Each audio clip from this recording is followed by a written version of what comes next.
დღეს მინდა ვისაუბროთ კიდევ ერთ საძიებო სამისამართო ფუნქციაზე, ეს ფუნქცია არის x-lookup-ი.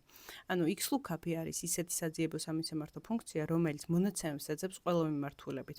მაგალითად, VLOOKUP-ის შემთხვევაში, VLOOKUP-ი თუ მონაცემებს ეძებს მარცხნიდან მარჯვნივ, x-lookup-ის შემთხვევაში ეს პრობლემა აღარ დგას და ეხლა მაგალითს, როდესაც განვიხილავთ, ზუსტად დაგანახებთ, რაზე ვსაუბრობ.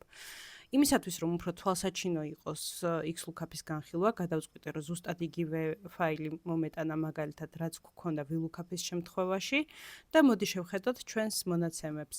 აქ გვაქვს მოცემული სხვადასხვა მყიდველები, სხვადასხვა ფასები, წამოსაღები გვაქვს paid amount-ი, paid amount-ის დამხმარე შიტიდან და წამოსაღები გვაქვს ბონუსის პროცენტი, ბონუსების პროცენტების დამხმარე შიტიდან. მოდი ახლა დავწეროთ ფორმულა და ვნახოთ მისი სინტაქსი.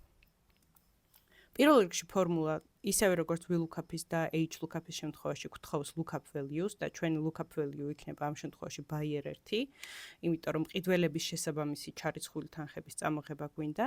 შემდეგ უნდა წამოვიღოთ უკვე lookup array. ანუ გადავიდეთ ახლა paid amount-ის შიტზე და როგორც ხედავთ, აქ გვაქვს მოცემული ეს ჩვენი lookup array და ეს არის buyer-ები.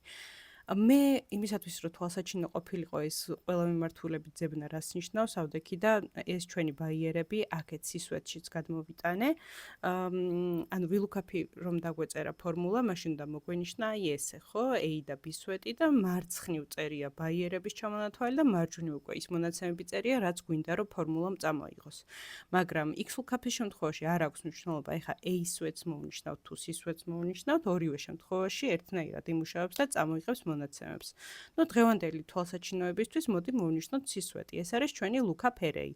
ანუ მყიდველების ჩამონათვალი. შემდეგ უნდა მოვნიშნოთ return array. ანუ ის მონაცემები, რაც გვინდა რომ წამოიღოს, რომელ სვეტშიც წერია, ის სვეტი უნდა მოვნიშნოთ. შემდეგ უკვე მოდის სამიცალი არასავალდებულო შესავსები ველი, თუმცა მე მაინც მინდა რომ ყურადღება გავამახვილო ეხა if not found-ზე, ეს არის ძალიან საინტერესო. if not found-ი არის ის მონაცემი, რასაც ჩაგვიწერს იმ შემთხვევაში, თუ რომელიმე buyers ვერ იპოვის, ანუ C-სვეტიდან რომელიმე მონაცემს თუ ვერ იპოვის, მაგ შემთხვევაში რასაც მიუთითებთ, იმას ჩაწერს. მაგალითად, თუ მიუთითებთ, რომ რომელიმე მონაცემს თუ ვერ იპოვი, მაშინ 0 წამოიღეო, წამოიღებს 0-ს. ან სხვა შემთხვევაში შეგვიძლია გადავახტეთ უბრალოდ ფორმულას და ორი ცალი მძიმე ჩავწეროთ გვერდიგვერდ.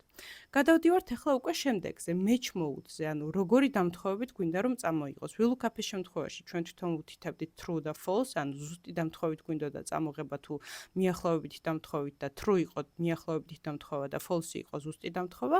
ამ შემთხვევაში გვაქვს exact match-ი და გვაქვს exact match-ი or next smaller item-ი და exact match-ი or next larger item-ი, ანუ პირველი არის exact match-ი და დანარჩენი სამი არის უკვე მიახლოებითი დამთხოვებით წამოღება. თუ ჩვენ ამ ველს საერთოდ არ შევავსებთ და არაფერს არ ჩავწერთ, მაშინ ფორმულა ავტომატურად ჩათვლის, რომ ჩვენ გვინდა წამოღება ზუსტი დამთხოვებით. და როგორც ხედავთ, წამოიღო კიდევაც ზუსტი დამთხოვებით, ნუ ამ სვეტში, D სვეტში paid amount-ები ზუსტი დამთხოვებით გვჭირდებოდა რომ წამოიღო. შემდეგი რაც უნდა წამოიღოს ფორმულამ, ეს არის ბონუსის საპროცენტო განაკვეთები და დავწეროთ ახლა აქ თავიდან x-lookup ფორმულა. პირველ რიგში, რასაც ვეძებთ lookup value ჩვენთვის იქნება უკვე აი ეს საპროცენტო განაკვეთი. შემდეგ გადავდივართ lookup array-ის და return array-ის საძებნელად bonus rate-ების დამხმარე შიტზე და ჩვენთვის lookup array რა იქნება? ჩვენთვის lookup array არის A სვეტი, სადაც გვიწერია სხვადასხვა თანხის პროცენტები და გვერდით უწერია B სვეტში უკვე ის საპროცენტო განაკვეთი, რაც უნდა წამოიღოს. ანუ ეგ იქნება ჩვენი return array. If not found-ს ეხლაც გადავახტეთ და გადავდივართ უკვე ყველაზე საინტერესოზე ამ შემთხვევაში match mode-ზე. პირველი ვარიანტი არ გვაწყობს, იმიტომ რომ ზუსტი დამთხოვებით ვერ წამოიღებს x ზუსტად 0%, 25%, 55 და 85 და ასე შემდეგ არ წერია. შესაბამისად უნდა იპოვოს დიაპაზონი. დიაპაზონის პოვნის ორი ვარიანტი აქვს ახლა ამ ფორმულას. პირველი არის აი აქ -1 რომ აწერია exact match or next smaller item-ი.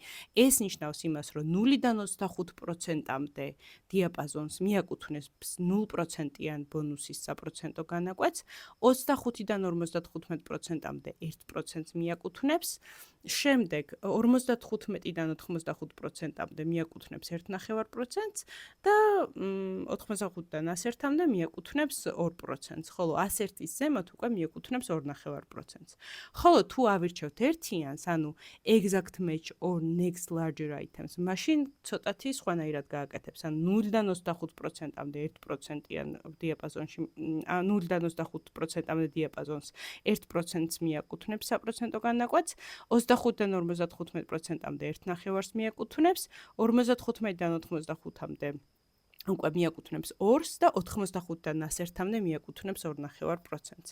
ჩვენ ავირჩიოთ, მოდი ახლა -1, აი ეს ვარიანტი და დავწეროთ შესაბამისად ჩამოვავრცელოთ ფორმულა. და ახლა ტრადიციულად გადავამოწმოთ. ჩვენ ვიცით, რომ 0-დან 25%-მდე 0%-ები უნდა წამოგვიღოს, შემდეგ ჩვენ ვიცით, რომ 25-დან 55%-მდე უნდა წამოიღოს 1%-ები და სწორია. შემდეგი გვაქვს 55-დან 85%-მდე 1.5%-ები აქვს წამოღებული და შემდეგ 85%-დან ზევით უნდა წამოგვიღოს უკვე 2% და შესაბამისად ყველაფერი ზუსტად აქვს ფორმულას გაკეთებული.